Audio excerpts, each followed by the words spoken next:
Buenos días, ingeniero. A continuación presentaremos nuestro trabajo acerca del ciclo de Rankine, donde abordaremos temas como la biografía, la explicación del ciclo de Rankine ideal y real, así como las pérdidas y mejoras del ciclo de Rankine, la aplicación que tiene en la vida cotidiana y por último la resolución de problemas del ciclo de Rankine. Empezaremos con la biografía. William John Mackworth Rankine nació en Edimburgo en 1820 y falleció en Glasgow en 1872. Fue un ingeniero y físico británico. Su principal interés fue la transformación de la energía calorífica en trabajo. Lo demuestra en su escrito en 1855, donde propone asumir los principios de la termodinámica para comprender los fenómenos físicos. También desarrolló la teoría detrás de la máquina de vapor, introdujo conceptos como la energía cinética y potencial, e investigó las ondas de choque y la fatiga del metal. Una escala de temperatura lleva el nombre de William Rankine, conocida como la escala de Rankine. La escala termométrica que lleva su nombre, basada en la división en grados, adopta por Fahrenheit y que toma como punto cero a la temperatura correspondiente al cero absoluto. Prosiguiendo, les hablaremos acerca del ciclo Rankine. El ciclo Rankine es un ciclo que opera con vapor y es el que se utiliza en las centrales termométricas. Consiste en que un fluido pasa del punto 1 al punto 2 mediante una bomba, donde la bomba imparte un trabajo. El fluido al estar en el punto 2 consiste en calentar el agua en una caldera hasta evaporarla y elevar la presión del vapor. Este será llevado a una turbina donde produce energía cinética a costa de perder presión. Su camino continúa hasta seguir hacia un condensador donde lo que queda de vapor pasa a estado líquido para poder entrar a una bomba que le subirá la presión para nuevamente poder introducirlo a la caldera. Es importante acotar que el ciclo de Rankine tiene la característica de ser un ciclo cerrado, por lo que no entra ni sale más. Prosiguiendo les hablaremos acerca del diagrama de temperatura e entropía específica. Como podemos ver acá el punto número 1, el estado número 1 se encuentra en la curva de líquido saturado, por lo que decimos que el estado número 1 está en líquido saturado. El estado número 2 se encuentra en un líquido comprimido. El estado número 3 se encuentra en vapor sobrecalentado y el estado 4 en mezcla líquido-vapor. Es importante acotar que el estado número 3 y el estado número 4 son importantes de siempre verificar para los ejercicios, ya que puede ser que el estado número 3 no se encuentre en vapor sobrecalentado, sino en vapor saturado o en mezcla líquido-vapor. Y el estado número 4 puede ser que no se encuentre en mezcla líquido-vapor, sino en vapor saturado. Como podemos ver en el diagrama, de 1 a 2 se da el trabajo impartido por la bomba. Del punto 2 al punto 3, el calor de la entrada, de la caldera. Del punto 3 al punto 4 se realiza el trabajo en la turbina y del punto 4 al punto 1 se da el calor de salida en el condensador. Como podemos ver en el diagrama, la temperatura máxima la podemos ver que se da en el estado número 3 y la temperatura mínima se da tanto en el estado 1 como en el estado 4. Es importante ver que en el proceso de 1 a 4 es un proceso isobárico, por lo que la presión es constante. Tanto la presión de 1 como la presión de 4 son iguales. Y también es un proceso isotérmico, por lo que la temperatura de 1 va a ser igual a la temperatura de 4. La presión de 1 es igual a la presión de 4, por lo que ambos son iguales a la presión mínima. También podemos ver que la presión máxima viene a ser la presión de 2, tanto como la presión de 3, que son iguales, ya que de 2 a 3 también existe un proceso isobárico. Entonces podemos dejar en claro que la temperatura máxima viene a ser el estado número 3. Bueno, para empezar, el ciclo de Rankine cuenta con cuatro componentes. Uno de ellos que es la bomba, en segundo lugar una caldera, tercer lugar una turbina y finalmente un condensador. Para explicar mejor el ciclo de Rankine ideal, vamos a hacer uso de un gráfico de temperatura versus entropía, donde vamos a observar pues que este cuenta con cuatro procesos, los cuales dos de ellos son isentrópicos, los cuales van de 1 a 2 y de 3 a 4. Y a la vez dos procesos isobáricos que van de 2 a 3 y de 4 a 1. En el punto número 1, el fluido, el cual en este caso es agua, se va a encontrar en un estado de líquido saturado. y al pasar en el proceso de 1 a 2, se va a dar lo que es una compresión isoentrópica en la bomba, donde a la vez va a haber un consumo de potencia. Asimismo, podemos observar pues que hay una entrada, hay un ingreso de trabajo dentro de este proceso y que a medida que el fluido va avanzando de 1 a 2, pues va incrementándose el aumento de presión. Ya en el punto número 2, el fluido se va a encontrar en un estado de líquido subenfriado. Y en la primera fase de pasar de 2 a 3 es que el fluido se va a calentar hasta llegar a una temperatura de saturación. Luego este va a pasar a través de un proceso de mezcla, el cual es una fase entre líquido y vapor, para finalmente llegar a un estado de vapor sobrecalentado. Y todo este proceso de 2 a 3 pues es denominado una adición de calor a presión constante o también un proceso isobárico. Del punto número 3 al punto número 4 es denominado lo que es una expansión isentrópica en la turbina, donde tenemos que resaltar que la entropía, tanto en el punto número 3 y el punto número 4, son lo mismo, y de igual forma en el punto número 2 y en el punto número 1 también son lo mismo. Cabe recalcar que en este proceso pues hay una salida de trabajo también dentro de la turbina. En el punto número 4 el fluido se encuentra en un estado de mezcla o también vapor húmedo. Luego, al pasar de 4 a 1, pues se puede observar que hay un rechazo de calor a presión constante, lo cual es un proceso isobárico. Esto se da en el condensador y se puede observar que no hay pérdidas de carga dentro de todo ello. Aquí en el primer gráfico podemos observar que el área bajo la curva, el cual va de 2 a 3, representa lo que es el calor transferido hacia la caldera. Aquí en el segundo gráfico, en el área bajo la curva, el cual va de 4 a 1, es el calor el cual ha sido rechazado en el condensador. Y la diferencia de ambos es lo que hacen el trabajo neto. Y para calcular el rendimiento hacemos uso de la fórmula de 1 menos T sub B sobre T sub A, donde T sub B pues va a ser la temperatura el cual se encuentra en el condensador y T sub A va a ser la temperatura que se encuentra dentro de la caldera. En el ciclo ideal de Rankine podemos observar que en este gráfico también de temperatura versus entropía, lo que se muestra de color amarillo es el ciclo ideal y lo que se muestra de color azul es el ciclo real. Y tal como se puede observar, pues en lo que respecta a la bomba y a la turbina, se va a dar una irreversibilidad, lo cual hace ver que no van a ser isentrópicos como lo eran en el ciclo ideal. Y de igual forma, en la caldera y en el condensador va a haber una caída de la presión y van a presentar pérdidas de carga. Todo ello va a hacer que haya una desviación en el ciclo y que el rendimiento del ciclo real pues sea menor que el rendimiento del ciclo ideal. Bueno, continuamos con lo que es las pérdidas y mejoras en el ciclo Rankine. Una de las pérdidas del ciclo Rankine es utilizando el sobrecalentamiento. En la parte de aquí podemos observar como que la forma del ciclo Rankine y aquí en la parte derecha el esquema o el diagrama del ciclo Rankine. Ahora, ¿en qué consiste el sobrecalentamiento? Es decir, aumentamos la temperatura a una presión constante.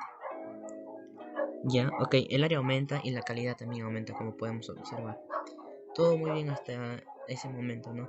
Pero ¿qué sucede? Según aumentamos la temperatura más y más, llega un punto donde va a superar los 620 grados centígrados. Es decir, que estas turbinas de acá, que contienen unos álabes, a nivel metalúrgico se van a dañar ya que no van a soportar tanta cantidad de calor, ya que es una temperatura demasiado alta, ¿no? Entonces ahí se va a obtener una pérdida en lo que es el ciclo Rankine, ya que estas álabes se van a dañar por la temperatura a un nivel metalúrgico y así no se va a poder llegar al potencial máximo del ciclo. Ahora, continuamos con otra pérdida. La siguiente forma de la pérdida sería en lo que es el aumento de presión del trabajo de la caldera. Como podemos observar en la parte derecha, aumentamos la presión si el área aumenta, pero ¿qué sucede? Que la calidad, como se puede observar abajo aquí, la calidad de lo que está de color amarillo empieza a disminuir. ¿Y qué pasa cuando disminuye la calidad? Pues este aumento de presión trae una disminución de lo que es la calidad. Entonces quiere decir que aquí en la zona de mezcla, como la calidad va a disminuir, aumenta la humedad en esta parte de aquí. Es por ello que las turbinas deben trabajar más que nada con lo que es un estado gaseoso. Entonces, ¿qué pasa cuando incrementa el estado líquido aquí? Es que no trabaja bien las turbinas y los álabes, ya que esto debe estar, como mencioné anteriormente, en un estado gaseoso. Y esto dificulta que el ciclo Rankine pueda trabajar normalmente y al contrario trae una pérdida para nuestro ciclo. Continuamos con lo que es ahora las mejoras del ciclo Rankine. Bueno, en esta parte usamos el recalentamiento, donde modificamos el ciclo Rankine, como se puede observar aquí. Estamos modificando lo que anteriormente estaba puesto. Entonces, utilizamos dos turbinas, una de alta presión y una turbina de baja presión. ¿Ya? Entonces, este arroja un diagrama obteniendo un aumento de trabajo neto, es decir, un aumento de eficiencia térmica y así un aumento de calidad. En pocas palabras, es un aumento de eficiencia térmica y aumento notable de la calidad. Da como beneficio la calidad. Continuamos con el otro tipo, el cual es la regeneración. Así se modifica el ciclo Rankine, como podemos observar aquí. Entonces aquí lo que se puede ver es que empleamos un calentador. En este caso utilizamos un calentador abierto. También puede ser uno cerrado. Aquí tenemos un ejemplo de un calentador con agua abierta. Este sería el diagrama, como podemos observar. Y bueno, ¿qué mejoras trae? Que trae un aumento notable de eficiencia térmica y la calidad permanece constante y adecuada. Y este nos da beneficios en eficiencia. Continuando con el video, vamos a exponer sobre las aplicaciones del ciclo Rankine. Generación de la energía geotérmica. La energía geotérmica es una fuente de energía renovable que aprovecha el calor que existe en el subsuelo de nuestro planeta.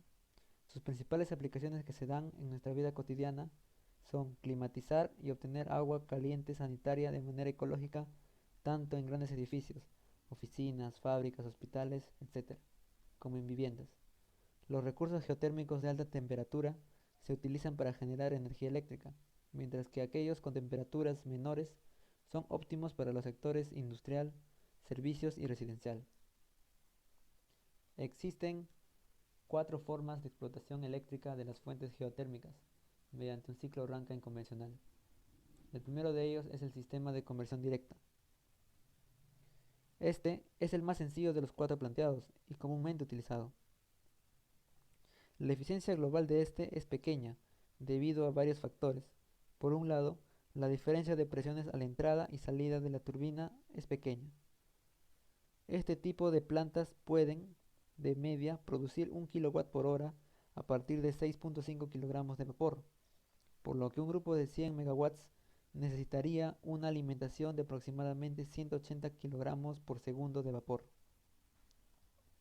El número 2 es el sistema de expansión súbita de una etapa. En yacimientos hidrotérmicos es usado más donde predomina el vapor húmedo.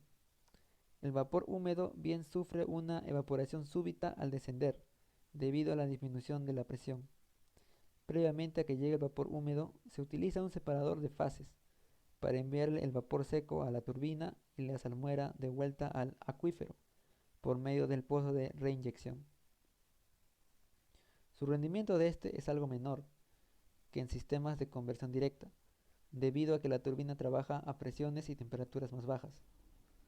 El gasto de vapor es aproximadamente de 8 kilogramos kilowatt por hora, lo que nos da un ratio de 222 kilogramos entre segundo para una central típica de 100 megawatts de potencia. El tercero es el sistema de expansión súbita de dos etapas. Estos surgen con sistemas con el objetivo de mejorar el rendimiento de las plantas de expansión súbita. La salmuera llega primero a un depósito a baja presión, donde se produce la primera evaporación súbita y se conduce el vapor a la turbina de alta presión.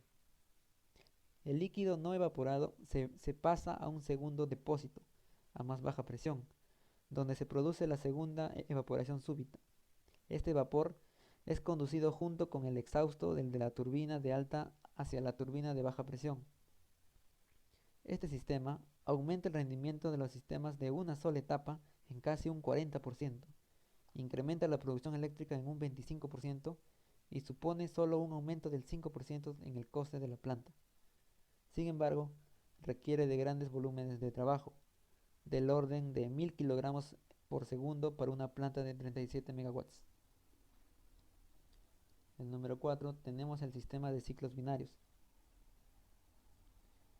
Generalmente se usa en yacimientos de entalpía media, más baja que los de los comúnmente utilizados para la generación eléctrica. Con temperaturas de entre 100 y 200 grados Celsius, predomina el vapor húmedo y es necesario utilizar un fluido de trabajo de elevada presión de vapor. Consta de dos circuitos, uno primario y otro secundario, que funciona a modo de intercambiador de calor. La salmuera geotérmica se bombea manteniendo la presión a la que se encuentra en el yacimiento hidrotérmico, evitando su evaporación súbita, y se pone en contacto a través del intercambiador de calor con el fluido de trabajo a evaporar. Se produce la transferencia de calor termodinámica entre ambos circuitos y el vapor generado del fluido de trabajo es dirigido a la turbina. Alrededor de 700 kilogramos por segundo de fluido es necesario para generar una potencia de 30 megawatts en este sistema. Luego tenemos la generación de energía oceánica. La generación de energía oceánica aprovecha las variantes de temperatura que ocurren desde la superficie, temperaturas más cálidas, del mar, hasta las que se encuentran en profundidades, temperaturas más frías. Es suficiente con 1000 metros. Como podemos apreciar acá, 1000 metros de profundidad. Ciclo Rankine generando energía oceánica. El ciclo Rankine es utilizado, ya que por medio de este método se requiere el agua más cálida en la superficie para evaporar un fluido. Este queda en vapor húmedo y se busca separar el líquido del vapor. Se lleva el vapor seco a una turbina de baja presión. Después de este proceso se lleva esta mezcla a un condensador, en donde se condensa gracias al agua que está a 1000 metros de profundidad, que tiene una temperatura mucho menor que las superficies, como lo podemos apreciar en esta imagen. Ventajas. Reemplaza el combustible fósil. Reduce la contaminación por monóxido y dióxido de carbono. Debería tener un descenso en las tarifas eléctricas. Su energía es renovable. Desventajas. Sus grandes estructuras dañarían la ecología marina. Sus instalaciones no son tan baratas, llegan a ser muy costosas. El agua siempre debe tener una diferencia de temperatura de 20 grados centígrados todo el tiempo que se opere. Luego tenemos la generación de la energía nuclear.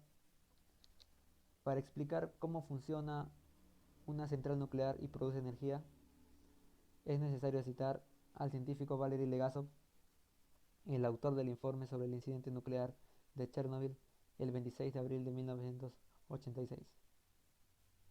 Dice: en el interior de un reactor ocurren dos cosas. La reactividad que genera energía aumenta o desciende. Eso es todo. Los operadores solo mantienen el equilibrio. El combustible de uranio, al dividir y colisionar sus átomos, la radiactividad aumenta. Pero si no se equilibra, no para de subir. Para eso, hay barras de control de boro, como lo pueden apreciar acá y acá. Estas reducen la radiactividad, como los frenos de un coche. Pero hay que tener en cuenta un tercer factor: el agua. El agua reduce el calor del sistema y se convierte en vapor, o lo que llamamos vacío. En un reactor nuclear REBMK, como el utilizado en Chernóbil, existe algo llamado coeficiente de vacío positivo. Esto significa que a más vapor en el sistema, más reactividad, de modo que hay más calor y más vapor. Esto se vuelve un círculo vicioso, y ese sería el caso de no ser por esto, el coeficiente de temperatura negativa. Cuando se calienta el combustible nuclear, se vuelve menos reactivo. Por tanto, el combustible aumenta la reactividad. Las barras y el agua la reducen. El vapor la aumenta. El aumento de temperatura la reduce. Esta es la danza invisible que da energía a ciudades enteras, sin fuego ni humo. Y es maravillosa, cuando todo es normal. En un futuro, se debería considerar la energía nuclear, en conjunto con el ciclo Rankine, una fuente excelente de energía. Siguiendo con la presentación, tenemos un problema del ciclo Rankine. Dice, una planta térmica trabaja con vapor de agua y opera en un ciclo Rankine ideal simple. Se conoce que el vapor entra a la turbina con una presión de 5 megapascales y una temperatura de 500 grados Celsius. La presión del trabajo del condensador es de 20 kilopascales. El flujo másico del agua de enfriamiento proveniente de un río utilizado en el condensador es de 1800 kilogramos por segundo. La producción neta de potencia del ciclo es de 40 megawatts. Determinar presión, volumen específico, temperatura, entropía, entalpía y calidad en todos los estados. Calor, variación de entalpía y trabajo en todos los procesos. El diagrama temperatura-entropía del ciclo. El rendimiento térmico del ciclo. El flujo másico de vapor que circula en la planta. Y si el incremento de temperatura permitido en el río para no afectar el medio ambiente tiene como límite máximo 10 grados Celsius, indique si las condiciones de trabajo de la planta cumplen con dicho requisito. Para comenzar con este problema, tenemos que dibujar el ciclo Rankine. Esto es, funciona con una bomba, una caldera, una turbina y el condensador, en ese orden. Debemos considerar un flujo estacionario, que la variación de la energía cinética sea igual a cero y la variación de la energía potencial sea igual a cero. Es ideal, que significa que es internamente reversible, y adiabática es la bomba y la turbina. Del condensador sale líquido saturado. La ecuación que utilizaremos para la caldera será que el calor en 1, 2 es igual a la variación de entalpía en 1 y 2. El trabajo se hace 0 al ser isobárico. En la turbina tenemos que es adiabático, por lo tanto el calor se hace 0. En el condensador tenemos que el calor en 3 y 4 es igual a la variación de la entalpía en 3 y 4 y el trabajo es 0 porque es isobárico. Asimismo, en la bomba tenemos que es adiabático, por lo tanto el calor es 0. Eso significa que la variación de entalpía en 4 y 1 es igual a menos el trabajo de 4 y 1. Asimismo, tenemos que el trabajo en 4 y 1 es igual al trabajo de la bomba, que también es igual a menos el volumen específico del fluido 4 por la variación de las presiones 4 y 1. En el inciso A nos piden los estados en todos los puntos. En el estado 1 tenemos una presión de 5000 megapascales. Sin embargo, no tenemos temperatura, no tenemos entropía, no podemos calcular la calidad. Necesitamos mínimo 2. Tenemos que decir que entre 1 y 2 se produce una expansión isobárica. En el estado 2 tenemos que la presión 2 es igual a 5000 kilopascales. Esto es igual a la presión 1, al ser isobárico. Asimismo, tenemos que la temperatura en 2 es 500 grados Celsius, por dato de problema. En 1 y 2 se produce una expansión isobáricamente, y en el estado 2 y 3 se va a producir una expansión isoentrópica.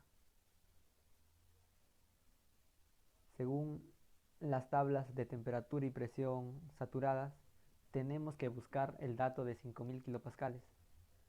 Eso hace que la temperatura saturada sea de 263.94 grados Celsius. Sin embargo, la temperatura 2 es mayor a la temperatura saturada. Eso significaría que esté en un estado de vapor sobrecalentado. Buscamos entre las tablas y tenemos que el volumen específico en 2 es 0.06858 metros cúbicos entre kilogramo. La entropía en 2 es 6.9781 kilojoules entre kilogramo por Kelvin. La entalpía es 3434,7 kilojoules entre kilogramo y la calidad no aplica al ser vapor sobrecalentado. En el estado 3 tenemos por dato que la presión es 20 kilopascales. Asimismo, recordar que entre el estado 2 y el estado 3 se produce una expansión isoentrópica. Eso hace que S2 sea igual a S3 con un valor de 6.9781 kJ entre kilogramo Kelvin. Con esto podemos hallar entre las tablas. Buscamos el dato de la entropía y encontramos el SF y el SG. Asimismo, localizamos que el S3 está entre el SF y el SG. Eso significa que está en un estado de mezcla. Ponemos la fórmula de la mezcla y nos da 0.8686, que sería un 86,86% de calidad. En las tablas de temperatura presión saturada buscamos 20.000 kilopascales y aproximadamente nos da un dato de 60 grados Celsius por tablas. Asimismo, podemos buscar con eso el BF, el BG, el HF y el HG. Empleamos la fórmula para hallar B3 y nos da 6.6433 metros cúbicos entre kilogramo y la entalpía es igual a 2299 kilojoules entre kilogramo. En el estado 4 debemos recordar que es un líquido saturado y entre 3 y 4 se produce una compresión isobárica. Eso significa que la presión 4 es igual a la presión 3. Tenemos que aproximadamente buscar ese dato en las tablas y nos da aproximadamente unos 60 grados Celsius. Con eso podemos hallar todos los datos según tablas, el BF, el HF, el SF y la calidad en el estado 4 es 0 por ser un líquido saturado. Asimismo, tenemos que volver al estado 1 porque entre 4 y 1 se produce una compresión isentrópica. Eso significa que S4 es igual a S1, dando un valor de 0.8320 kilojoules entre kilogramo Kelvin. La presión 1 es de 5.000 kilopascales, ya la teníamos por dato de problema. Buscamos en las tablas de temperatura-presión el dato de la entropía y nos da que S1 es menor a SF.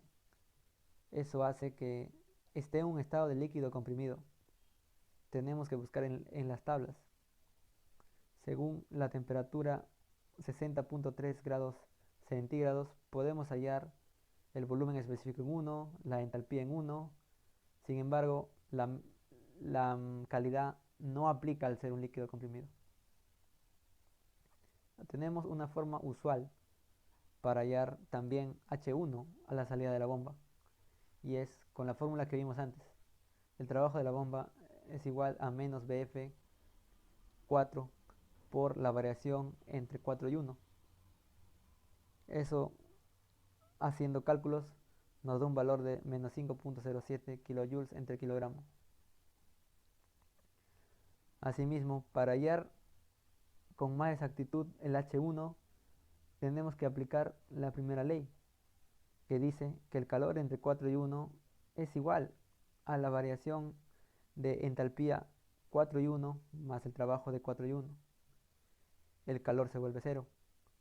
Por lo tanto, el trabajo en 4 y 1 es igual a menos la variación de entalpía en 4 y 1.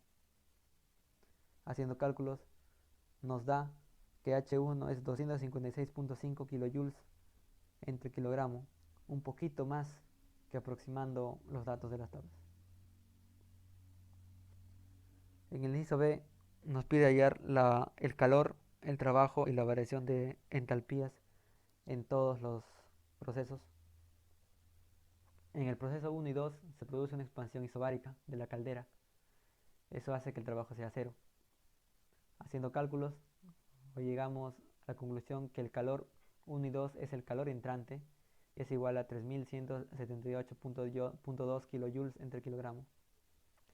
El proceso 2-3 es una expansión isentrópica. La turbina, al ser adiabática, el calor 2 y 3 es igual a 0. Haciendo cálculos, el trabajo de la turbina da igual a 1135.7 kilojoules entre kilogramo. En el proceso 3 y 4 tenemos una compresión isobárica del condensador. Eso hace que el trabajo sea entre 3 y 4 sea igual a 0. Luego hallamos el calor 3 y 4, que es el calor que sale, y es igual a menos 2047.58 kilojoules entre kilogramo. El proceso 4 y 1 consta de una compresión isentrópica, es de la bomba. El calor 4 y 1 es 0, al ser adiabático. Hallamos el trabajo de la bomba, y esto hace menos 5.08 kilojoules entre kilogramo.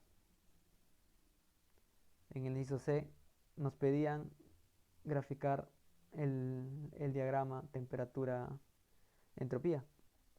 Acá lo podemos graficar viendo bien la temperatura del foco caliente y la temperatura del foco frío. Sería de 500 y 60 grados Celsius respectivamente. Acá podemos ver que el calor que entra está por arriba y el calor que sale está por abajo. También conocemos ya los datos del trabajo de la bomba y el trabajo de la turbina. Asimismo, el trabajo neto es igual al calor que entra menos el calor que sale. Esto da igual a 1130.62 kilojoules entre kilogramo.